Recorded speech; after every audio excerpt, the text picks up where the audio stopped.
já parou para pensar que você pode ser um fariseu? E mais que isso, você já parou para pensar também que ser fariseu pode ser uma coisa boa? Ou será que não?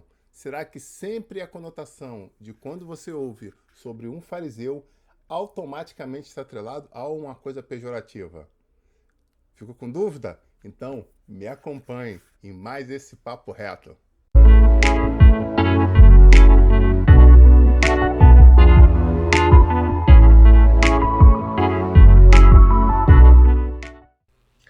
Quando nós estudamos sobre os fariseus, nós vimos que eles eram os separados, era a origem da palavra.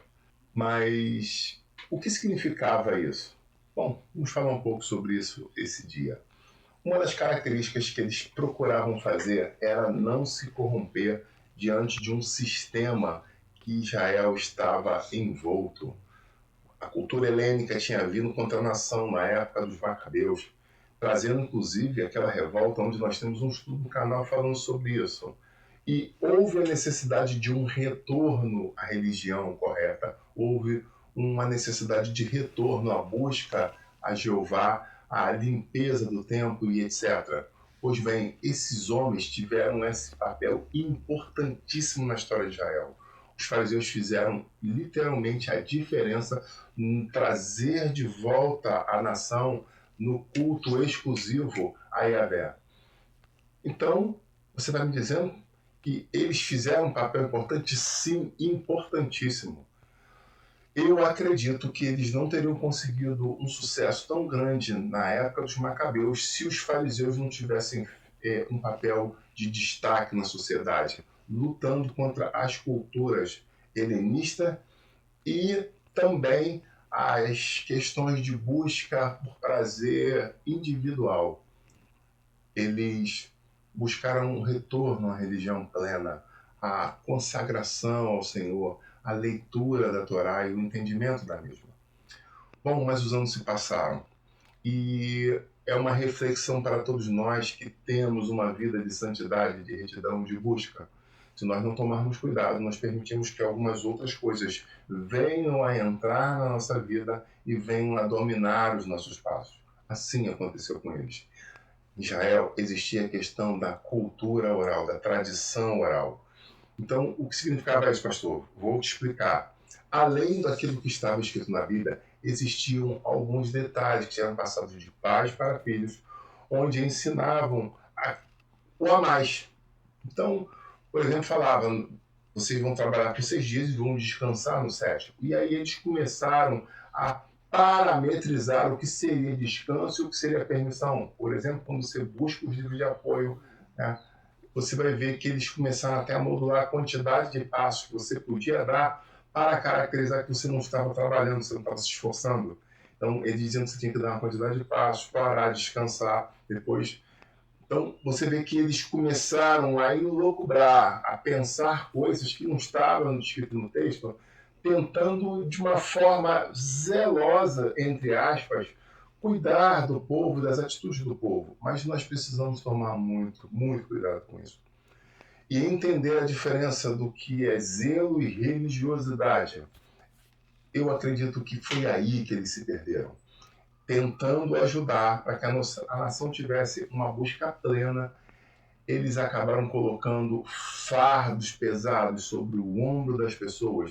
E aí nós precisamos ir ao texto bíblico. Eu te convido a abrir a sua Bíblia lá em Mateus, capítulo 23, diz o seguinte: então Jesus disse à multidão e aos seus discípulos: os mestres da lei e os fariseus se assentam na cadeira de Moisés. Obedeçam-lhes e façam tudo o que eles dizem, mas não façam o que eles fazem, pois não praticam o que pregam. E aí é a reflexão. Quantas vezes você já não ouviu isso na sua vida? Ouço o que eu digo, mas não faço o que eu faço. Pegaram desse contexto e fizeram até inclusive um ditado popular. Mas Jesus bate neles de uma forma muito específica. Algumas pessoas confundem isso. Jesus não batia neles porque estavam ligados à cultura, às ordens e às decisões escritas na Torá. Jesus bate neles porque eles começam a colocar as suas tradições, os seus usos e costumes acima da palavra de Deus. Será que nós vimos isso ainda nos dias atuais? É uma reflexão que eu deixo para você. Então, os usos e costumes deles eram mais importantes. Então, eles começam a colocar um peso de usos e costumes maior do que o enfoque que eles estavam dando à palavra de Deus propriamente dito. E foi aí que Jesus martelou eles de uma forma muito séria. A palavra de Deus fala de uma forma muito especial o que está escrito lá em Mateus 23, eu te convido a ler comigo. Mateus 23, 23 diz o seguinte: ai de vocês, mestres da lei e fariseu, hipócritas, vocês dão dízimo da hortelã, do endro e do cominho, mas têm negligenciado os preceitos mais importantes da lei, a justiça, a misericórdia e a fidelidade. E aí vem a reflexão. Vocês devem praticar essas coisas sem omitir as outras. E talvez seja essa a pergunta que eu deixo para você. Qual o alicerce com isso que algumas pessoas falam que não precisa mais dar dízimo na igreja atual? Na verdade, esse sinal com o Senhor de dizimar, de entender que o Senhor cuida de nós, continua escrito e é uma palavra de Jesus. Pratique essas. A questão é, não omita aquelas.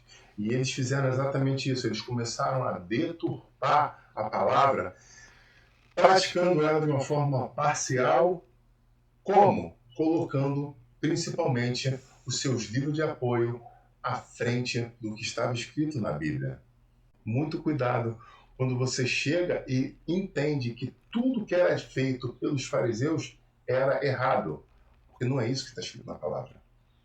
O que está escrito é que eles, buscando fazer o certo, acabaram extrapolando aquilo que era a vontade de Deus. E quantas vezes eu e você fazemos exatamente isso? Onde Deus manda, nós fazemos A e nós fazemos A, B e C, porque nós acreditamos que isso é o melhor e que nós estamos ajudando a obra. Cuidado, cuidado, eu quero convidar você a refletir sobre o que realmente nós precisamos fazer e o que nós estamos fazendo. Porque aí sim, pode ser que nós estejamos agindo como alguns desses fariseus, agindo com hipocrisia. Mas lembre-se, existem homens de renome na Bíblia Sagrada que tiveram seus nomes marcados e que eram verdadeiros fariseus. Nós temos José de Arimateia, por exemplo, Nicodemos, eram mestres da lei, eram fariseus, e eram pessoas que tiveram seu nome colocado num ponto específico na Bíblia, um lugar de honra. Então, entenda que o ser fariseu não representa especificamente ser hipócrita. O que estava acontecendo era uma deturpação por parte de alguns. Convido você a não deturpar a palavra de Deus, não deturpar o seu ministério. Não permitir que coisas alheias venham a se confundir com o que Deus manda. Não permita que os seus usos e costumes falem mais alto do que a palavra de Deus. O nosso Deus é um Deus sábio. Ele não precisa que você reinvente as ordens dele. Ele sabe muito bem o que ele falou. Ele sabe muito bem o que nos espera. Tenha sabedoria nos seus atos. Tenha sabedoria nos seus passos. E lembre-se, Jesus, quando falava sobre as questões doutrinárias e teológicas, ele estava muito ligado às doutrinas farisaicas. Que doutrinas? As que estavam escritas na palavra. Ele entendia como eles a questão de ressurreição, da vida após a morte, de um galardão. Então, toda a doutrina, toda a teologia que Jesus passa, eu vou te dizer que 80% estava alinhada com o que os fariseus faziam. Sério, pastor? Sim. Então, muitas das questões que ele trazia sobre o reino dos céus estavam literalmente alinhadas com o que os fariseus faziam. Por isso que eu te falo, cuidado, quando você olhar na Bíblia Sagrada, você estiver estudando a Bíblia Sagrada, ou se estiver estudando livros, fazendo leituras, e você pensar, não, tudo que está escrito, tudo que se resume a fariseu está errado. Muito cuidado. Muito cuidado para não generalizar na sua vida. Deus te abençoe grandemente. Seja um fariseu nas coisas que Deus mandou fazer, mas não seja um daqueles que Diz um ditado popular: ouça o que eu digo, mas não faça o que eu faço. Como o apóstolo Paulo falou, que as pessoas possam olhar em mim refletida a luz de Cristo, que as pessoas possam olhar para nós e ver através das nossas palavras, ações, das nossas atitudes, Cristo brilhando e reinando em nós. Seja um testemunho vivo, esteja firme nas promessas e tome muito cuidado para não permitir que usos e costumes falem mais alto do que o que a Bíblia Sagrada fala. Deus te abençoe grandemente. Shalom Adonai.